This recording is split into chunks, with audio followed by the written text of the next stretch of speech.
आदर्श कर्मयोगी, महान दार्शनिक, दूरदर्शी राजनेता, विलक्षण विचारक, एक व्यक्ति जिसने ये सिद्ध किया कि राजनीति से लेकर अर्थव्यवस्था तक ऐसा कुछ भी नहीं है जिसका समाधान भारतीय दर्शन में ना हो। एक चिंतक जिन्होंने ये बताया कि हिंदू कोई धर्म या संप्रदाय नहीं बल्कि भारत की राष्ट्रीय संस्कृति है।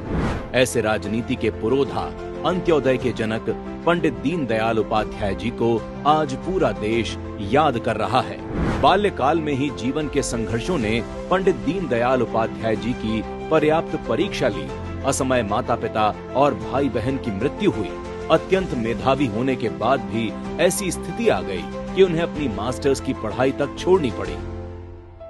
पंडित दीनदयाल उपाध्याय जी ने सरकारी नौकरी के बावजूद राष्ट्र सेवा का मार्ग चुना और राष्ट्रीय स्वयंसेवक संघ से जुड़ गए।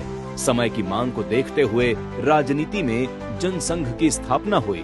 पंडित दीनदयाल उपाध्याय जी ने अपनी कुशल संगठन क्षमता से जनसंघ का नीति निर्धारण और पथ प्रदर्शन किया। उनका विचार था कि सत्ता पक्ष की अंतिम मंजिल अंतिम पायदान पर खड़े व्यक्ति का कल्याण होना चाहिए। जहां पूंजीवादी और साम्यवादी विचारधाराएं व्यक्ति को सिर्फ एक आर्थिक और राजनैतिक इकाई मानती थी, तब पंडित दीनदयाल उपाध्याय जी ने दोनों विचारधाराओं को नकारते हुए एकात्म मानववाद का सिद्धांत दिया, जिसमें व्यक्ति का समग्र विकास शामिल था।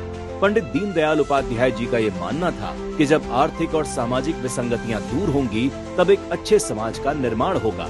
अच्छे समाज से अच्छी राजनीति होगी, अच्छी राजनीति से अच्छी सरकार बनेगी और अच्छी सरकार से अच्छा देश बनेगा। 11 फरवरी 1968 का वो काला दिन जब मां भारती के सपूत चिर निद्रा में लीन हो गए, लेकिन जीवित हैं उनके सिद्धांत, उनकी शिक्षाएं, जिन पर चलकर मोदी सरकार सबका साथ सबका विकास करके अंत्योदय का संकल्प पूर्ण कर रही है। विनम्रता और शुचिता की प्रतिमूर्ति पंडित दीनदयाल उपाध्याय जी की पुण्यतिथि पर शत शत नमन।